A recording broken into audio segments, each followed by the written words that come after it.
This machine is YTO 1800 ትባላለች። ክስካሶ ነው የምትሰራው። ባለ 180 የፈረስ ጉልበት ያላት ናት እና የቀጠለችው ማሽን ደግሞ 48 ዲስክ ናርዲ ማረሻ ነው። ለመሬት ዝግጅት ስራ የምትጠቀም ናት። እንግዲህ ቅድም ባለፈው ያያችሁት ጆን ዲር ያረሰውን ማሳ የሌቭሊንግ ስራ የምትሰራ ናት። 180 ናት።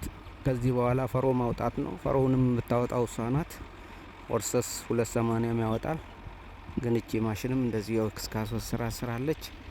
እሷም ጥሩ ማሽን ናት። እንግዲህ ያው ብዙም ክላች ታይፕ ስለሆነች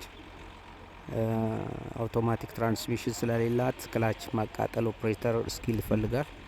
ከዛ ውጪ ስራዋ በጣም ቆንጆ ነው። በቀን ብዙ ሄክታር ትሰራለች። የፈረስ ጉልበቷ ምናምን ነው። እንግዲህ እቺ የቻይና ማሽንም ብትሆን ተላምደናት ስኳር ውስጥ ጥሩ አገልግሎት ከሚሰጡ ማሽኖች ውስጥ አንዱ ናት። እንግዲህ እየሰራች ነው። ብዙ ጊዜ ስኳር ውስጥ ሄቪ ማሽኖች ናቸው ልምድ የተደረጉት። እንደነዚህ አይነት ደግሞ አነስተኛ ጉልበት ያላቸው ትራክተሮችም ለእንደዚህ አይነት ትናንሽ ወይንም መለስተኛ ስራ እንጠቀማለን።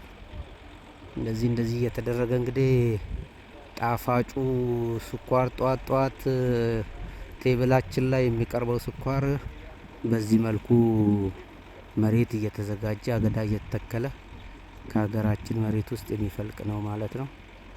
really we like this machine also. Thank you everybody. I think this is the Chinese YTO machines with 180 horsepower with the Nardi disc harrow with the 48 bottom discs. It is about 4 gangs.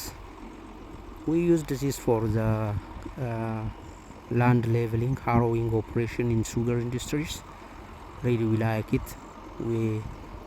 We familiar with these machines for about 10 years. Really we familiar. We work with this for land leveling activity in sugar industry. We like it also, this machine. Thank you.